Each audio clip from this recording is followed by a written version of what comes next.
maraming salamat. Tito Boy, kamusta?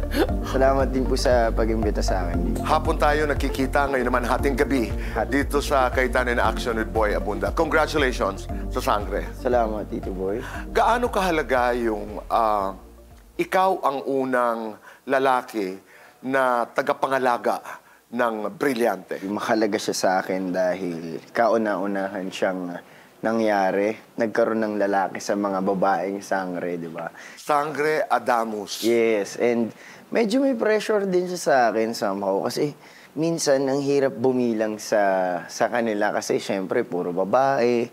Hindi mo alam kung paano ka minsan mag-a-adjust or kung paano ka magsisimula ng mga bagay na may itatanong ka, ganito. Syempre, may mga boundaries tayo when it comes to, alam mo yun, mga bagay-bagay. Syempre, nare-respeto natin sila bilang mga kababaihan. At saka you're trailblazing in a way. Kasi bilang una, ikaw ang gumagawa ngayon nung pathway sa mga susunod pa na maaaring lalaking maging bahagi ng kwento ng Encantadia. Nandito tayo ngayon sa Aba, ay pwede ka magtanong sa akin? Yun nga, Tito Boy eh.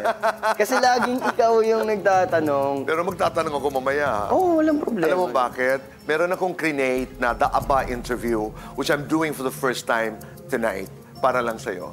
Nakakapagtaka sa tinagal nyo na sa industriya. Napakaraming storya nyo nang narinig. Napakaraming personalidad nyo nang nakausap. Sino sa kanila o alin sa mga istorya na yon yung pumukaw ng puso mo o saan ka naantig sa ano nila, sa mga storya na yon? May naging impact sa buhay mo, gano'n? Meron mga tumatak may mga tumatak sa aking puso. Hindi ko makakalimutan yung aking interview kay Sister Christine Tan. I was doing private conversations many years ago.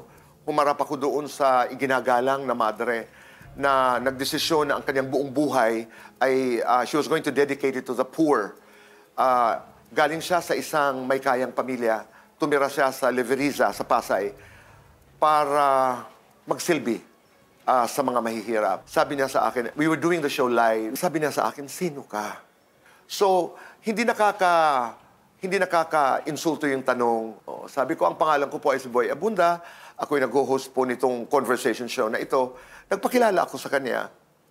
That was most challenging dahil isang sagot, isang tanong.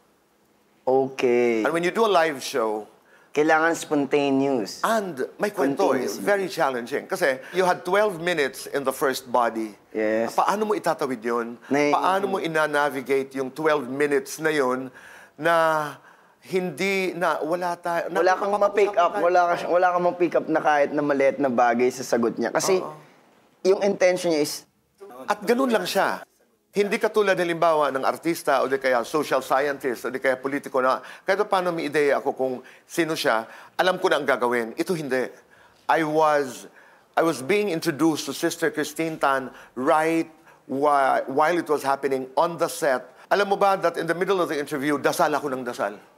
Totoo yun. Dasal ako ng dasal na parang dito yata nag-umpisa yung dasal ko up to this very day na... So ito yung naging impact sa inyo? Oo. Humbling. Humbling talaga. Humbling. Parang pinaalala niya sa iyo kung saan ka ulit nagsimula. At ipinaalala niya sa akin kung gaano ako kalimitado. Kung ako, Tito Boy, kung ako ikaw nung nasa panahon and kasi ako bilang si Kelvin, nangarap din ako na magkaroon ng talk show, ganyan. Pwede ka naman eh. Kasi mahilig ako makinig ng storya. Mahilig din ako makipag-usap, makipagtalakayan. Mahilig din ako mag-research about sa mga gusto kong bagay. Kung ako, ikaw, ng mga panahon nun, ano yung sasabihin, ano yung advice mo sa akin ngayon? Yung ginagawa mo, makinig and take it from there. Now, but let me tell you this. Yung karanasan na yon became one of my best interviews. Oh, kasi ni-challenge ka. Kasi kung meron kang papel na handa, binitawan mo. Bitaw ka eh. Bitaw. At doon ka talaga magdadasal na, Panginoong Diyos, dalhin mo kami kung saan kami dapat pupunta. Parang kumahanga ako ngayon sa inyo kasi ang hirap din gawin ng bagay na ginagawa ninyo. Kasi ako parang kanina bago ko Actually, nung nakaraan pa, sinabi nila na, pwede ka magtanong kay Tito Boy. Ang tagal-tagal ko nag-iisip, ano yung itatanong ko talaga kay Tito Boy? Hindi ko alam kung paano ko siya sisimulan, kung paano ako makipag-usap sa inyo. Kasi hindi ko talaga alam kung paano ko kayo kakausapin actually. Pero nung narinig ko yung mga bagay nito sa inyo, meron agad ako natutunan na basta meron kang interest or meron kang bagay na inihakain sa kausap mo, meron at meron din siyang ibibigay sa'yo. Maraming salamat. Kelvin, ako naman, hindi ito fast talk, pero meron akong inihanda. Ang tawag ko dito, ABBA interview. The ABBA interview. Mga katanungan lamang na lahat nagsisimula po ng ano. Ano? Oo, sagutin mo lang ako as fast as you can. Ano ka kapag mag-isa ka lang? Tahimik. Ano ang nakapagpapasaya sa'yo? Magpasalamat. Ano ang nakakapanakit sa damdamin mo? Husga. Panghusga. Ano ang alam mo tungkol sa pag-ibig?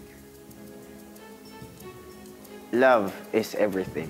Ano ang kailangan mo sa buhay ngayon? Ang ganda niyan. Ano ang kailangan ko ngayon sa buhay ay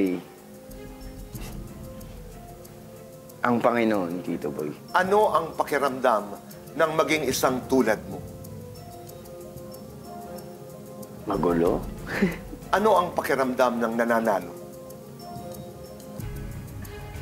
Nakakakaba. Ano ang pakiramdam ng talo?